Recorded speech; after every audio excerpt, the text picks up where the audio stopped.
안녕하세요. 솔로몬 북스입니다. 오늘은 일파만파 독서 모임 2023년도 1월달을 이제 시작하는 첫 2023년도에 1월의 첫 독서 모임 선정 도서를 소개해 드리도록 하겠습니다. 첫 번째 책은 저희가 이제 1월 11일 수요일 날 하게 될 작품이고요. 국내 소설입니다. 정지아 작가의 아버지의 해방일지, 창비 출판에서 나온 거고요. 지금 베스트셀러에 올라가 있는 책이고, 이게 유시민 작가, 노무현 대통령 이렇게 소개를 했다고 해서 조금 이슈가 된 작품이기도 합니다. 그래서 제가 인스타나 여러 그 서평들을 좀 봤는데 상당히 괜찮다고 이야기를 들어서 베스트셀러 중에서 국내 작품 2023년도에 첫 작품으로는 우리나라 작품으로 했으면 좋겠다 해가지고 선정을 해본 작품이고요. 요 책의 이제 책 소개를 읽어드리면은 김유정 문학상, 시문 문학대상, 이효석 문학상 등을 수상하며 문학성을 도로 입증받은 리얼리스트 정지아가 무려 32년 만에 장편소설을 발표를 했다. 써내는 작품마다 삶의 현존을 정확하게 묘사를 하며 독자와 평단의 찬사를 이어받아온 작가는 이번에 역사의 상흔과 가족의 사랑을 엮어낸 대작을 선보임으로써 선 굵은 서사의 목마른 독자들에게 한 모금 청량음료 같은 해가를 선사한다.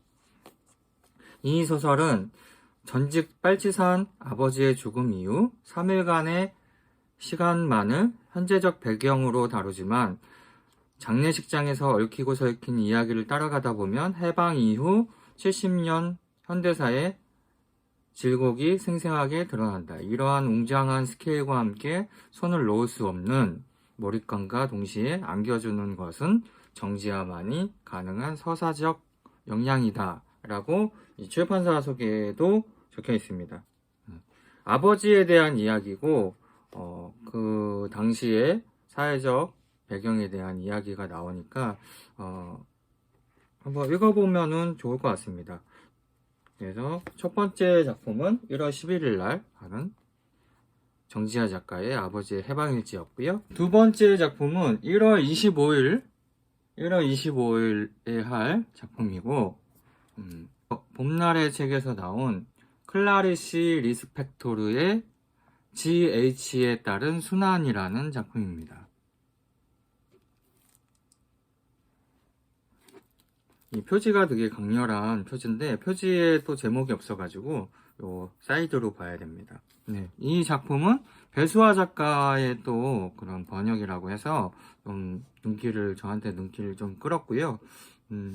이 책의 또 색 소개를 읽어드리면 모든 문장은 말할 수 없는 것을 말하려 하고 닿을 수 없는 것에 닿으려는 투쟁이다. 말들은 우리의 눈에 보이지 않는 비밀의 풍경을 보고 있다. 이름이 없는 GH는 모든 존재에 알려지지 않은 이름이기도 하며 그의 삶은 예술과 언어, 신비의 경험을 넘나든다. 그리고 그 언어는 곧 여성이다. 패러독스이며 열광이자 초월이고 신탁이며 기도와 주문인 언어. 그러나 동시에 몸이 꺾여 죽어나가는 바퀴벌레의 내부에서 삐져나오는 흰 물질처럼 육체와 존재의 본질의 내장의 언어라고 나와 있는데요. 이 배수아 작가 좀 책이나 이 번역본 책들을 보면 약간 몽환적인 그런 작품들이 많거든요. 근데 이 작품도 그럴 거라고 보고 약간 조금 어려울 수도 있을 책 같습니다. 그래서 요 클라리시 리스펙토르 작품 중에서 원래는 이제 달걀과 달기라는 책이 또 있거든요. 그거는 이제 단편 소설집이기 때문에 저희가 단편은 조금 하긴 좀 그래서 장편 소설인 GH에 따른 순환으로 선정을 하게 되었습니다. 그래서 좀 생소한 작가이기도 한데요. 한번 읽어보시고 마음에 좀 드셨으면 좋겠습니다. 이 작품은 1월 25일에 하는 독서 모임 선정 작품이었습니다. 네, 다음 작품은 이제 한 달에 한 권 읽는 작품이고요. 고전문학 중에서 선정을 했고 1월 29일 일요일에 할 작품입니다. 이 작품은 이제 올더스 헉슬리의 멋진 신세계라는 작품이고 제가 갖고 있는 출판사는 소담 출판사의 작품입니다. 여러 출판사에서 많이 나왔는데 제가 이 출판사를 선택한 이유는 이 출판사가 가장 최근에 번역돼서 조금 번역이 좀 수월하지 않을까 해서 선택을 했고 이 문예출판사는 커버가 리뉴얼 돼가지고 바뀐 책이 있는데 번역은 예전 90년대 번역을 그대로 채용하고 있어가지고 번역이 조금 올드하다라는 평들이 많아서 제가 이 책으로 소담출판사 책으로 선정을 해봤습니다.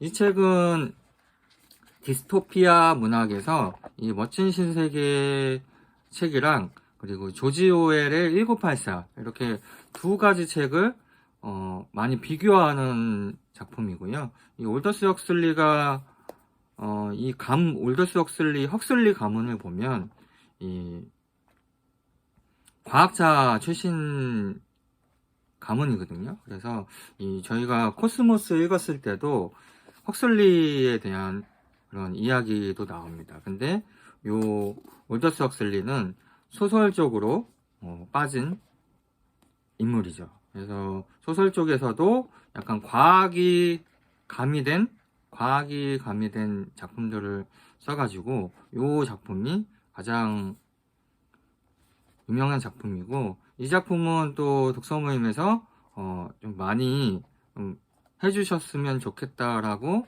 얘기가 나왔던 작품이라서 한번 선정을 해봤습니다. 그렇게 두껍지 않은 작품이고 멋진 신세계는 과학이 최고도로 발달해서 사회의 모든 면을 관리, 지배하고 인간의 출생과 자유까지 통제하는 미래의 문명 세계를 그린 작품입니다. 인간성을 상실한 미래의 세계를 신랄하게 풍자하는 한편 신의 영역을 넘보는 인간의 오만함을 경고, 비판한다. 또한 조지 오웰의 1984와 마찬가지로 충격적인 미래 예언을 통해 인간의 자유와 도덕성에 대한 질문을 던진다라고 출판사에서도 나와 있습니다. 그래서 저도 이거 예전에 이제 1984랑 둘이 이제 같이 읽어봤거든요. 그래서 이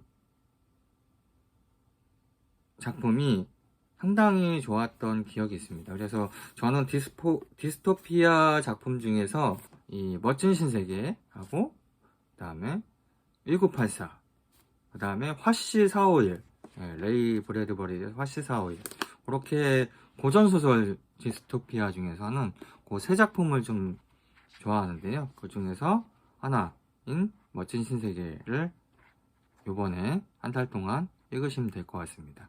그래서 다음번에 또 조지 오웰의 작품을 좀 할 기회가 있으면은 또 1984도 할 수 있으면은 해보겠습니다. 네, 그래서 2023년도 이제 시작하는 우리 독서 모임의 선정 도서로는 이렇게 세 가지 책을 선정을 해보았습니다. 1월 달에도 재미있는 독서 하시고 재미있게 독서 모임 해보도록 하겠습니다. 많은 참여 부탁드리고 1월 달에도 행복한 독서 하시길 바라겠습니다.